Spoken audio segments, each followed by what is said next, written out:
दीपक वोरा जी।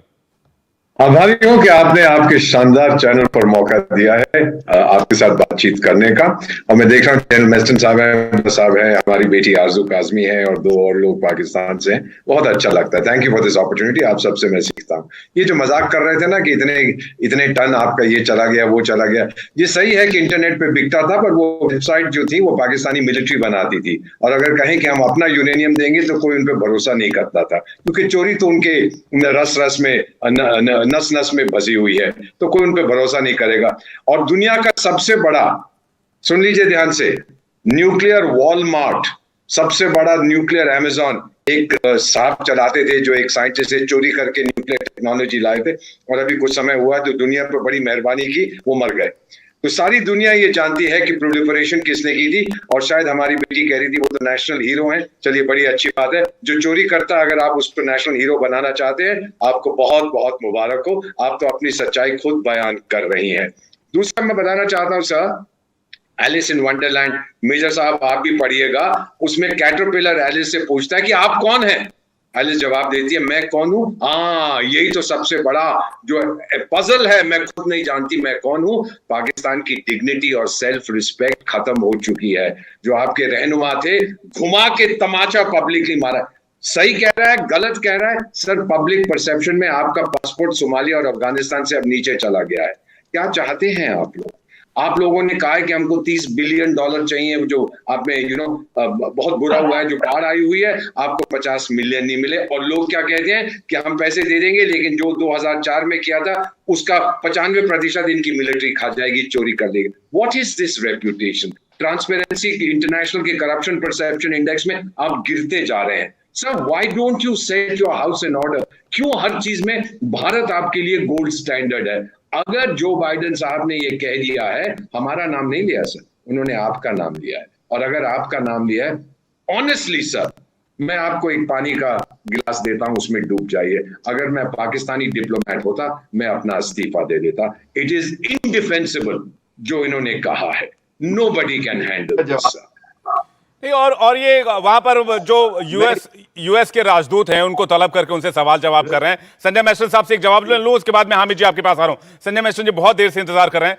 Sanjay sir, आखिरकार expose तो हुआ पाकिस्तान, तो क्यों नहीं डिसआर्मामेंट की बात की जाए, नो फर्स्ट यूज की बात की जाए? विवेक, मेरा पहला ऑब्जर्वेशन है, पाकिस्तानी उसको तो मेजर साहब बोल रहे हैं और मेरे को संजय जी बोल रहे हैं, तो मेरा भी रैंक लिए प्लीज, क्योंकि हम सब आर्मी वालों का रैंक होता है। एनीवे, सवाल ये उठता है कि ये जो आपने स्टेटमेंट प्रेसिडेंट बाइडेन का हुआ है, ये कोई नया स्टेटमेंट नहीं है। 98 से जब पाकिस्तान न्यूक्लियर वेपन्स की तरफ उसका संभावना थी और उसने अपने टेस्ट किए, तब से हर यूएस प्रेसिडेंट का बिल्कुल क्लियर कट डायरेक्टिव था कि ये सबसे बड़ी कंसर्न है, क्योंकि वो उनको कंसर्न ये थी कि ये टेररिस्ट स्टेट है और टेररिस्ट के पास पहुंच जाएगा। ये अभी सवाल उठता है, ये बयान अभी क्यों? अभी इसीलिए है क्योंकि वर्ल्ड इंटरनेशनल ऑर्डर काफी हद तक अभी चेंज हो रहा है रशिया यूक्रेन वॉर में, और हाल ही में काफी बार आवाज उठी है न्यूक्लियर टैक्टिकल वेपन्स को यूज करने के लिए। इसीलिए अभी न्यूक्लियर कंसर्न उठा है, और न्यूक्लियर कंसर्न जो उठा है उसमें जाहिर है कि सबसे बड़ा कंसर्न है पाकिस्तान, क्योंकि उनका जो कमांड कंट्रोल सिस्टम है उसके ऊपर सारा इश्यू है। क्योंकि कल ये टेररिस्ट स्टेट है, टेररिज्म को वेपन्स, टेररिस्ट को वेपन्स जा सकते हैं। अब इसका लाइव एग्जांपल 2 बार हो चुका है। कंसर्न ये क्यों है?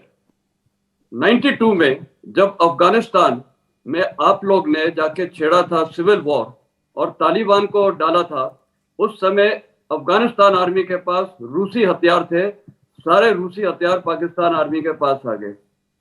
अभी जब अमेरिका निकला है अफगानिस्तान से पिछले साल 15 अगस्त को, और तालिबान को जो शरण पाकिस्तान ने दी थी, सारा तालिबान उठ के कहां से, पाकिस्तान की जमीन से अफगानिस्तान में गया।